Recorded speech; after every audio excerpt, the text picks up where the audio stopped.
Hola, bienvenidos a esta séptima y última lección del curso de cinemática de nivel básico. Recordad que en los primeros 3 vídeos hablamos del movimiento correspondiente a vectores de posición, hablamos de la velocidad, hablamos de la aceleración, tanto en componentes escalares como en vectoriales, hablamos de las componentes intrínsecas, luego hablamos de los tipos de movimiento en función de si eran rectilíneos, si eran angulares, si eran uniformes, si eran acelerados. Vimos cómo incorporábamos esas componentes intrínsecas de la aceleración a esos movimientos y luego vimos la composición de movimientos, partiendo de movimientos rectilíneos uniformes, pasando en la lección anterior al movimiento horizontal, como caso particular de este último movimiento, que es el tiro parabólico. Bien, pues en este caso, ¿qué vamos a ver del tiro parabólico? Pues vamos a ver la descripción de ese tiro parabólico, sus ecuaciones de velocidad, las ecuaciones de posición, la ecuación del alcance máximo y de su trayectoria, el tiempo que tardamos en alcanzar ese alcance máximo, cuál es el ángulo de entrada y los ejemplos de aplicación. Un ejemplo que haremos una incorporación pequeña de dinámica para hacer lo que es una balance de energía y calcular un dato que es la única complicación distinto de lo que tiene que ver con cinemática, pero que es muy sencillo. Bueno, pues básicamente un movimiento parabólico consiste en combinar dos movimientos rectilíneos, uno uniforme y uno uniformemente acelerado. Se emplea fundamentalmente para el lanzamiento de objetos, de proyectiles, pero se puede utilizar también para actividades deportivas como el lanzamiento en baloncesto, o el salto en esquí, o el salto, por ejemplo, en motocicletas de cualquier género, ¿no? Bien, pues si os fijáis, en una trayectoria parabólica, como en la que se muestra, tenemos dos comparadores, uno para posición y otro para velocidad. En un instante cualquiera donde su posición es este punto, ese punto tendrá una velocidad tangente a la trayectoria que podrá descomponerse en una velocidad en el eje X y otra en el eje Y. Partimos de que para que este movimiento pueda realizarse, necesitamos una velocidad inicial en el eje X y otra en el eje Y. La altura máxima, que se alcanza en el punto mayor de la parábola, se obtiene cuando deja de existir velocidad inicial, velocidad en el eje vertical. Cuando un cuerpo deja de tener velocidad en el eje vertical, deja de seguir subiendo, por lo tanto ha alcanzado su altura máxima. Con respecto al descenso, pues en un punto cualquiera, la componente en X de la velocidad se mantiene, pero la de la Y se invierte en sentido. Y digamos que como la curva es parabólica, los puntos de las ramas simétricas con respecto al vértice también podrían alcanzarse esa simetría y podríamos calcularla con respecto al mismo instante lo que faltara por llegar a ese vértice que lo que pasara de tiempo con respecto a ese vértice. Si planteamos, por ejemplo, un tiro parabólico, como el caso, por ejemplo, de un encestador, donde a un instante t igual a 0, tenemos una velocidad inicial. Necesitamos una velocidad inicial en la componente horizontal para que el balón avance hacia el tablero y una vertical para que se eleve. La componente inicialmente tiene un módulo v sub 0 que proyectado sobre un ángulo alfa para v sub 0x sería v sub 0 por el coseno del ángulo y proyectado sobre el eje Y un v sub 0 por el seno del ángulo. Tenemos que tener en cuenta que cuando hagamos ahora los cálculos, todo lo que sea ir en contra de la gravedad va a ser negativo y todo lo que sea ir a favor de la gravedad será positivo. Aquí tenemos el porqué. Porque cuando nosotros tenemos un instante intermedio del lanzamiento, sin haber alcanzado todavía la altura máxima del tiro, tenemos una v sub x idéntica, que vale lo mismo, una v sub x es igual a v sub 0x, v sub 0 por el coseno, pero la v sub y tiene que perderse, tiene que ir perdiendo valor, porque si no, nunca perdería, sería una línea proyectada constante con una línea recta en vez de una línea parabólica. Entonces esta v sub i tiene que verse afectada por el tiempo en la cuantía de cómo le afecta a la gravedad. Como vamos en sentido contrario, se le resta y vale menos g por t. Con lo cual, como v sub 0 i valía v sub 0 por el seno del ángulo, seno de alfa, del ángulo del lanzamiento inicial, menos g por t nos daría la v sub i en cualquier instante. Bien, pues el módulo sería el cuadrado de cada una de las componentes sumadas, la raíz cuadrada. Y tendremos aquí los valores, v sub 0 por el coseno al cuadrado más v sub 0 seno menos g por t elevado al cuadrado. Si ahora lo planteamos para la ecuación de la x, tendríamos que la x sería la v en cualquier instante por el tiempo, v sub 0t por el coseno, y que la y sería v sub 0i por el tiempo menos g por t al cuadrado partido por 2. V sub 0i, que ya hemos dicho que vale v sub 0 por t por el seno de alfa, v sub 0i, v sub 0 por el seno, multiplicarlo por t, que da este valor, menos un medio de la aceleración g por t al cuadrado. Este signo negativo también indica que el cuerpo está subiendo todavía. Con respecto a la altura máxima, se da cuando la velocidad inicial, la velocidad en el eje Y, vale 0, cuando se anula. ¿Cuándo ocurre esto? Cuando v sub 0 por el seno de alfa menos g por t vale 0, despejando t, v sub 0 por el seno de alfa partido por g nos da el tiempo que tarda en alcanzarse esa altura máxima, cuando el cuerpo deja de tener velocidad para seguir subiendo. Si ahora nosotros sustituimos en la ecuación de la x y en la ecuación de la y los valores correspondientes, nos da cuál es esa altura máxima y a qué distancia del origen horizontalmente se produce.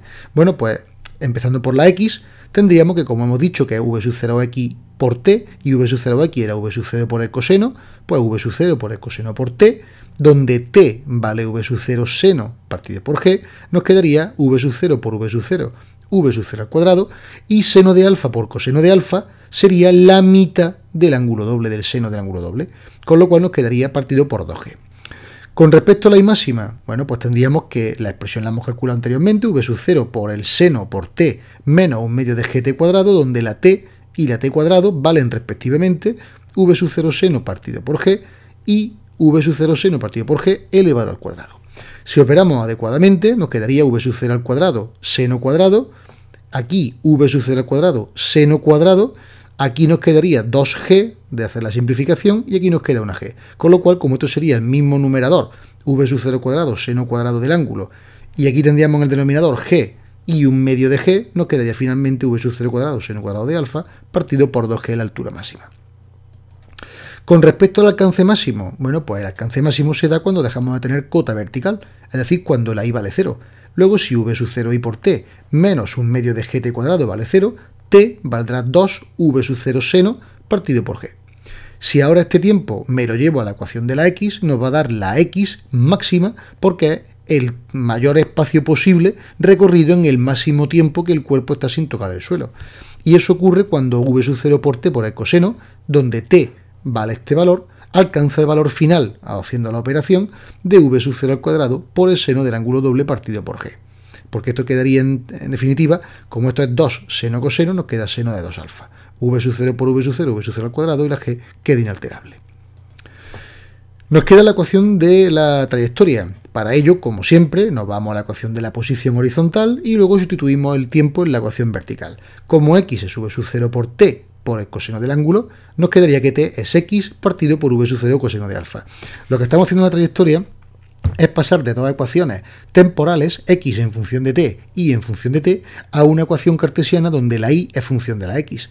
Entonces despejamos el parámetro común, la t, y luego sustituimos en la y por un método de sustitución para calcular una en función de la otra. Bien, pues como la ecuación de la y la conocemos, v sub 0 t seno menos un medio de gt cuadrado, donde pone t, ponemos la expresión ahora en función de x y nos quedaría esta expresión de aquí, que resolviendo adecuadamente podríamos calcular como x, estos dos términos se simplifican, x por seno entre coseno nota la tangente, menos aparecería la ecuación de la g arriba con la x cuadrado arriba, y este 2 aparecería abajo, y el v sub 0 coseno nos quedaría v sub 0 cuadrado coseno cuadrado de alfa. Este término de aquí es un coseno cuadrado de alfa, no un coseno de alfa al cuadrado. Bien, vamos a hacer un ejercicio fácil para plasmar todos estos conceptos. Nos dice que un esquiador desciende por una pendiente de 30 grados desde una altura de 3 metros. Su masa es de 65 kilogramos. Aquí metemos el concepto de kilogramos porque vamos a calcular un preámbulo basado en energías para calcular la velocidad. Podríamos prescindir de él y irnos directamente a la componente cinemática. Pero bueno, como no tiene complicación, enriquece un poco el problema. Al final de la pendiente hay un corte vertical bajo el que hay un foso de 5 metros de anchura y cuyo nivel superior se encuentra a 10 metros, bajo el punto de menor cota de la pendiente. Si el rozamiento entre patinador y suelo es despreciable, despreciamos trabajo de rozamiento y fuerza de fricción, calcular la velocidad al final de la pendiente, a qué distancia caerá de la pared y la velocidad mínima que debe llevar al final de la pendiente para poder salvar el obstáculo. Bueno, este sería nuestro esquiador. Tenemos lo que es un foso de 5 metros. Con respecto a este punto, tenemos que la siguiente, que es el punto de despegue, estaría 10 metros sobre él. Tenemos un ángulo de 30 grados, que es la pendiente que está haciendo, sobre la que está deslizando en nuestro esquiador, y se deja caer desde una altura añadida de 3 metros. Bueno, pues si aplicamos la conservación de la energía mecánica entre los extremos de la pendiente, simplemente para poder equiparar, dado que no hay rozamiento, no nos afecta la distancia recorrida, nos quedaría que mgh, que es la energía potencial en el punto más alto, es un medio de la masa por la velocidad al cuadrado, que es la energía cinética en el punto más bajo. Estamos evaluándolo entre un punto a 3 metros de altura y un punto con respecto a una cota del origen de coordenadas. Despreciando las masas, por lo tanto, nos queda que v es igual a la raíz cuadrada de 2g por h, y teniendo en cuenta que la altura son 3 metros y la g 9,8 metros partido segundo cuadrado, nos quedaría que la velocidad serían 7,67 metros partido por segundo.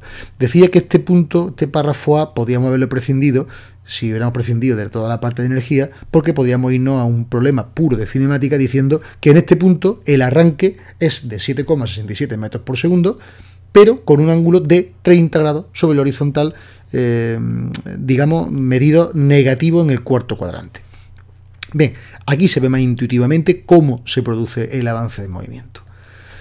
Si ahora queremos calcular a qué distancia cae de la pared, lo que tenemos que plantearnos es un sistema donde vamos a plantear que la eje X, este eje X de aquí, lo vamos a tener horizontal, y que el eje Y, partiendo de que aquí estamos en el punto de partida a una cota 0, el punto de llegada estimado tiene que estar a 10 metros por debajo. Bien, pues tenemos la ecuación de la X, tenemos la ecuación de la Y, y fijaos que os he puesto en rojo el signo positivo porque ahora vamos a favor de la gravedad. No es como en el caso del lanzamiento del balón, donde íbamos contra la gravedad. Aquí sumamos los efectos. Bien, pues el tiempo quedaría x partido v sub 0 por el coseno, y sustituyendo ese valor en la correspondiente ecuación de la y, nos va a dar la ecuación de la trayectoria, donde ahora queda la ecuación de la trayectoria, pero con signo positivo con respecto a cómo lo hemos deducido en el caso anterior. Así podemos ver las dos formas de estudiar el problema: la demostración del tiro cuando es hacia arriba, y la demostración cuando el movimiento se inicia hacia abajo.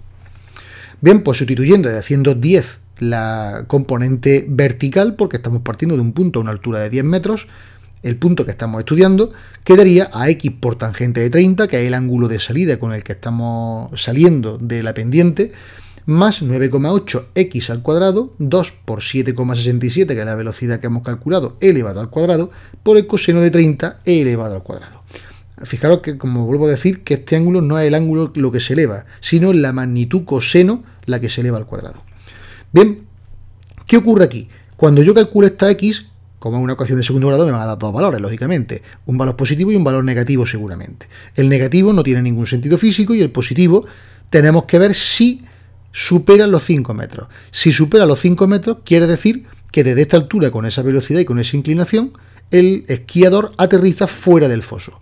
Si estamos hablando de que cae dentro de los 5 primeros metros, significa que no llega a superar el obstáculo que tiene que vencer, que es ese foso de 5 metros de longitud. Bien, pues haciendo el cálculo de la ecuación de segundo grado, nos quedaría una x negativa, como hemos dicho, que no presenta ningún sentido físico, y una x de 7,24, que indica la superación del foso en esas condiciones del problema. Para calcular la velocidad mínima que debe llevar, lo que vamos a hacer es forzar a que la caída se produce justo en el punto O, donde se inicia el final de ese foso que hay que salvar. Entonces, para que eso ocurra, estamos hablando de que ahora, partiendo de este eje que hemos dicho, que es el X y el Y en estas condiciones de positivo, el punto O se encuentra a 5 metros con respecto al origen y a más 10 metros con respecto al origen que hemos estudiado, que es el punto de despegue. Bien, ¿qué ocurre a partir de aquí? Bueno, pues ocurre que si la Y vale 10 y ahora resulta que el ángulo lo tenemos y la X vale 5, el único valor desconocido es la V sub 0. Y la V sub 0, cuando lo despejamos, nos queda 4,79 metros partido por segundo, que es el valor mínimo de la velocidad en el despegue para esa altura, esa posición mínima que tiene que salvar horizontalmente y ese ángulo de inclinación de la pendiente que está desarrollando el esquiador para poder vencer el foso. Bien, pues hasta aquí este curso, esta lección y este curso de cinemática de nivel básico, que espero que haya sido de interés. Y simplemente pues recordarte que de aquí a poco tiempo subiremos un segundo vídeo de cinemática, de un curso de cinemática de un nivel un poquito más avanzado, donde este será recomendable tenerlo conocido para poder abordar el siguiente. Recordarte que en este canal va a haber vídeos relacionados con matemáticas, con ingeniería, con física, que te ayudarán en tus sesiones de estudio y que esperamos que nos sigas para poder ir creando más contenido cada vez de tu interés. Muchas gracias por tu atención y te espero en el próximo curso.